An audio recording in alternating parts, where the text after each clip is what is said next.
अस्सलाम वालेकुम, मैं हूं वसीफ गुल और आप देख रहे हैं अवान टाइल्स यूट्यूब चैनल। जब से मैंने ये यूट्यूब चैनल बनाया है तो बहुत ज़्यादा लोग जो है वो मुझसे कांटेक्ट करते हैं। कुछ लोग टाइल परचेज करने के हवाले से कॉल करते हैं, कुछ लोग सेंट्री या जो सीपी फिटिंग होती है उसके हवाले से कॉल करते हैं।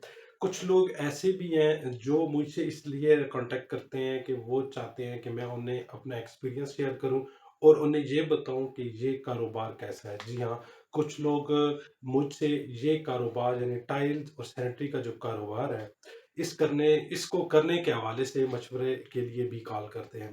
तो ये मेरे लिए बड़ा अमेजिंग है। मतलब मुझे बहुत खुशी होती है कि लोग मुझे अब इस काबिल समझते हैं कि मैं जो है उन्हें गाइड कर सकता हूँ कि ये कारोबार कैसे शुरू किया जा सकता है या ये कारोबार करना चाहिए या नहीं चाहिए। तो मैंने सोचा है कि क्यों ना मैं बाकी वीडियोस के साथ-साथ इस टॉपिक के ऊपर भी वीडियोस बना दूँ कि how to start a tile business, ताकि जितने भी लोग हैं जो इस कारोबार में आना चाहते हैं, उनके लिए ये एक रोड मैप बन जाए और उनको अंदाज़ा हो जाए कि ये कारोबार किस तरीके से किया जाता है। अब डेफ़िनेटली मुझे 8 साल हो गए हैं, 4 साल का मेरा जॉब का मार्केट का एक्सपीरियंस है और 4 साल का कारोबार का एक्सपीरियंस है। तो ये बहुत मुश्किल है कि एक वीडियो के अंदर ही मैं सारे का सारी चीज़ें जो है वो एक्सप्लेन कर दूँ। तो उसका तरीका मैंने ये सोचा है कि जो आज की वीडियो है इसमें मैं ओवरव्यू दे दूँ।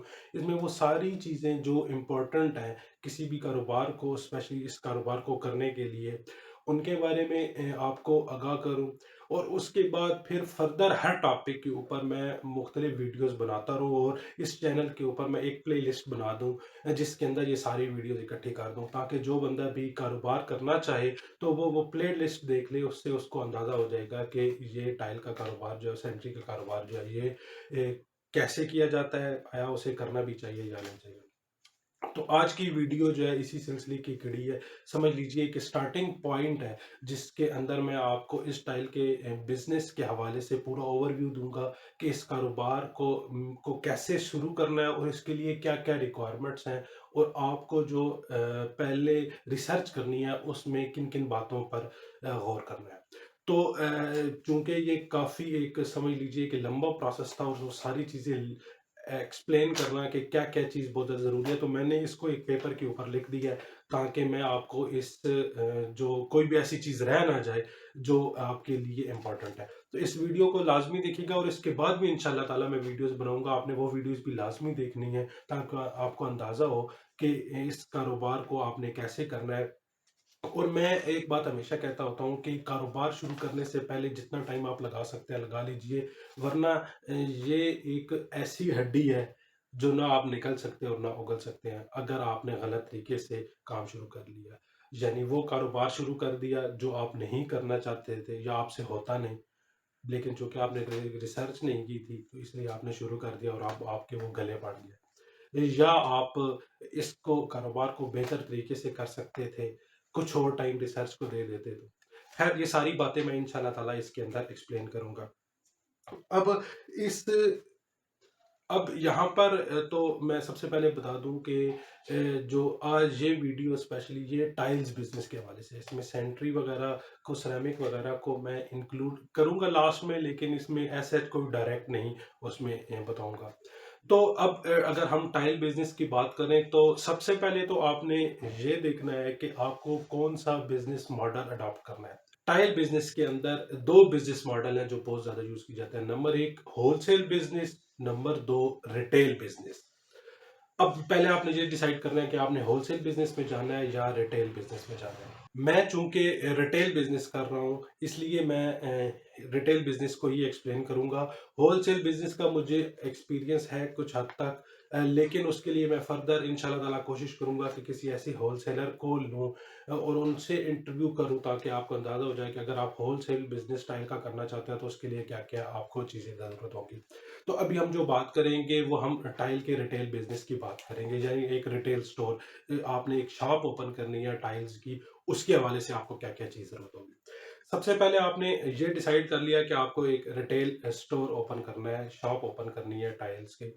अब उसके बाद फर्दर आपने 2 चीज़ों को आइडेंटिफ़ाई करना है। नंबर 1 ये कि आपने क्या विद स्टॉक के साथ काम करना है, यानी आपने टाइल्स का अपना स्टॉक रखकर काम करना है। नंबर 2 ये कि आपने विदाउट स्टॉक रखकर काम करना है। और तीसरा ऑप्शन ये होता है कि आप कुछ स्टॉक रख लेंगे और कुछ बगैर स्टॉक के काम करेंगे। मैं इंशाल्लाह ताला फर्दर भी इस चीज़ को एक्सप्लेन करूँगा।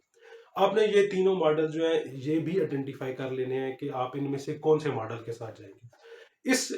जो इस चीज का डिसीजन है वो डायरेक्टली लिंक करता है आपके कैपिटल के ऊपर, यानी आपके पास कितना सरमाया है।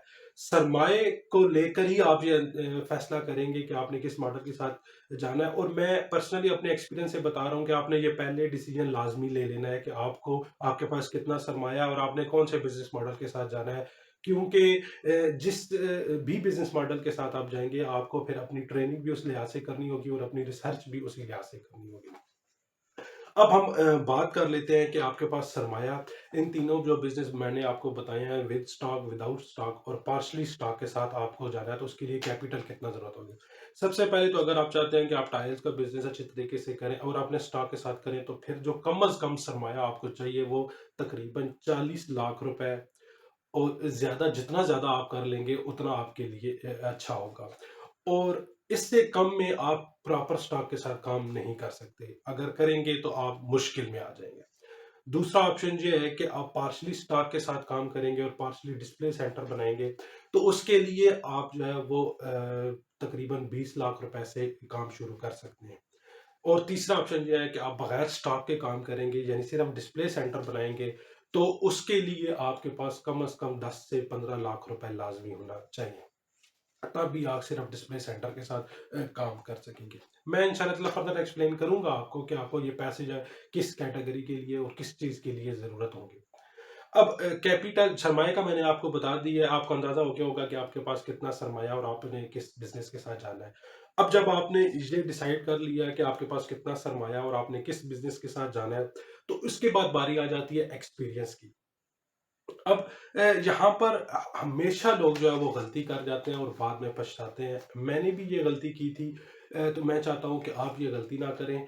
दूसरा जो स्टेप है वो है एक्सपीरियंस, कि आपको उस बिजनेस का एक्सपीरियंस होना चाहिए और उसी रोल और उसी जॉब के ऊपर एक्सपीरियंस होना चाहिए। यानी आपने ये डिसाइड किया है कि आपको अपने स्टॉक के साथ काम करना है, तो फिर आपको सेल का एक्सपीरियंस होना चाहिए और स्टॉक को मैनेज करने का एक्सपीरियंस होना चाहिए। अक्सर लोग ये करते हैं कि किसी भी दुकान के ऊपर जाके काम करना शुरू कर देते हैं, तो सेल का एक्सपीरियंस होने आ जाता है, लेकिन स्टॉक को मैनेज करने का एक्सपीरियंस नहीं आता। खातों को कैसे मैनेज करना है, जो एम्प्लॉई आपने रखे हैं उनको कैसे मैनेज करना है, इस चीज़ का उन्हें एक्सपीरियंस नहीं होता, बाद में बहुत ज़्यादा परेशानी होती है। तो आपने जो भी बिजनेस मॉडल आपने अडॉप्ट किया है उसके हर चीज़ का जो एक्सपीरियंस है वो आपने लाजमी लेना है। लेट्स सपोज आप कहते हैं कि मैंने सिर्फ डिस्प्ले सेंटर के साथ काम करना है, तो फिर आपको ये मालूम होना चाहिए कि आप किस जगह से, कौन से गोदाम से आप डिस्प्ले लेके आएंगे, कौन सी कंपनी के साथ काम करेंगे, किस कहाँ कहाँ से आपको मुनासिब टाइम मिलेगी, उनके साथ रेट की बार्गेनिंग क्या होगी। तो ये सारे का सारा जो है ना एक्सपीरियंस आपने पहले से ले लेना है। एक्सपीरियंस को फर्दर इंशाल्लाह ताला अगली वीडियोस के अंदर मैं एक्सप्लेन करूंगा कि आपको एक रिटेल टाइल का रिटेल बिजनेस खोलने के लिए कौन कौन से एक्सपीरियंस की जरूरत है। और वो वीडियो यकीनन बहुत ज़्यादा इंपॉर्टेंट होगी, क्योंकि अगर आप एक भी एक्सपीरियंस मिस कर लेंगे तो आप बहुत ज़्यादा परेशान होंगे। जब आपके पास एक्सपीरियंस आ जाएगा, तो उसके बाद तीसरी अहम चीज, सबसे अहम चीज आती है, वो आती है लोकेशन की। यानी आपके जो शॉप की लोकेशन है वो कौन सी होनी चाहिए। यहाँ पर भी मोस्टली लोग बहुत ज्यादा गलती करते हैं। अब यहाँ पर आपको सबसे पहले तो एक चीज आइडेंटिफाई कर लेनी चाहिए कि आपको हमेशा एक मार्केट के अंदर शॉप ओपन करनी चाहिए। यानी जो एक चीज की, जैसे टाइल का है तो टाइल की मार्केट के अंदर शॉप ओपन करेंगे तो आपको ये मसला नहीं हो गया कि आपको के पास कस्टमर नहीं आ रहे हैं, क्योंकि ऑलरेडी कस्टमर मार्केट के अंदर आ रहे हैं, तो आपको कस्टमर ढूंढने नहीं पड़ेंगे। अगर आप किसी नई जगह पर जाकर खोलते हैं जहां पर पहले से टाइल की कोई शॉप नहीं है, तो फिर आपको डेफिनेटली कोई मार्केटिंग करनी पड़ेगी, बहुत सारे तरीके करने पड़ेंगे कस्टमर्स का जो गाहक है उनका रुख अपनी तरफ मोड़ने के लिए। अक्सर लोग नई सोसाइटी में शॉप्स ओपन कर लेते हैं, कि जैसे जहाँ पर कंस्ट्रक्शन शुरू हो रही होती है, तो वहां पर जब वो काम करेंगे तो वहां पर उन्हें शुरू कुछ अरसे में तो काम मिलता है, लेकिन कुछ अरसे के बाद जब वो एरिया सोसाइटी मेच्योर हो जाती है तो वहां पर फिर उनका काम खत्म हो जाता है, तो फिर उन्हें परेशानी होती है। तो लोकेशन का फैसला भी बहुत ज़्यादा ज़रूरी है। और इंशाल्लाह इसके ऊपर भी मैं पूरी वीडियो बनाऊंगा जिसमें मैं आपको एक्सप्लेन करूंगा कि लोकेशन के लिए आपको क्या क्या ज़रूरत है। इन शॉर्ट आप जो है अपने पास ये लिख लीजिए कि आपको लोकेशन के ऊपर भी वर्क करना है। अब लोकेशन के अंदर ही एक चीज, एक तो शॉप की लोकेशन आ गई, दूसरा जो अहम तरीन लोकेशन है वो है आपके वेयर हाउस की। टाइल का काम ऐसा है जिसमें आपको एक बड़ा वेयर हाउस गोदाम लाज़मी ज़रूरत होता है। तो वहाँ पर आपको ऐसी जगह पर आपने शॉप लेनी है जहाँ के करीब-करीब आप अपना गोदाम बना सकें। और गोदाम लेने की मैं क्विकली एक टिप आपको ये बता दूँ कि ऐसी जगह हो जहाँ पर अगर आप स्टॉक मंगवाते हैं तो डेफ़िनिटली बड़े ट्रक्स में आता है, तो वो आप लोड अनलोड किसी भी टाइम पे कर सकेंगे। जैसे मैं अगर अपनी बात बताऊँ तो मेरे जो जिस जगह पर शॉप है चूट चौक रावलपिंडी के अंदर, वहाँ पर दिन में जो बड़ी गाड़ियाँ उनको एंटर होना अलाउ नहीं होता। तो अब हमें रात को 2 बजे 1 बजे का इंतज़ार करना पड़ता है, जब जो इंतज़ामिया है वो गाड़ियों को अलाउ करती है शहर के अंदर दाखिल होने के लिए। फिर गाड़ी आती है और हम उसको अनलोड करते हैं, तो ये हमारे लिए एक बहुत परेशानी है। अगर हमारी शॉप ऐसी जगह पर होती जहाँ पर बड़ी ट्रैफिक हर टाइम पे हमें अवेलेबल होती, तो फिर हमें ये मसला ना होता। तो आपने लोकेशन को देखते हुए अपनी दुकान की और गोदाम की लोकेशन का लाजमी खास ख्याल रखना है, इसके ऊपर होमवर्क प्रॉपर करना है। इसके बाद तीसरी चीज़ चौथी चीज़ सॉरी जो आ जाती है, वो आती है कि जो सेकेंडरी प्रोडक्ट्स होंगी।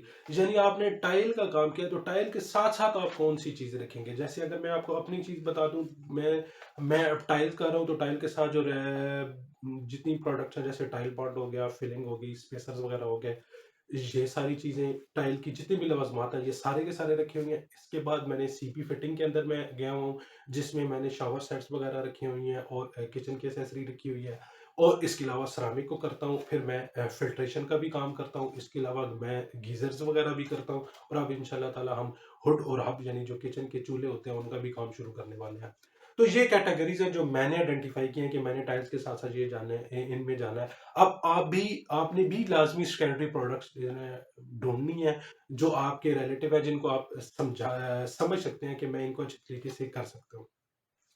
अब मैं जो बेसिक सैनिटरी की जो होती है सैनिटरी फिटिंग, जैसे पीपीआर, पीवीसी वगैरह, मैं वो नहीं करता। तो आपने ये पहले से आइडेंटिफ़ाई कर लेना है कि जो सेकेंडरी प्रोडक्ट्स हैं, वो कौन-कौन सी आप रखेंगे। आपके पास पूरी की पूरी एक लिस्ट होनी चाहिए जो आप रखेंगे, और फिर उन प्रोडक्ट्स को कैसे मैनेज करना है, ये आपको मालूम होना चाहिए।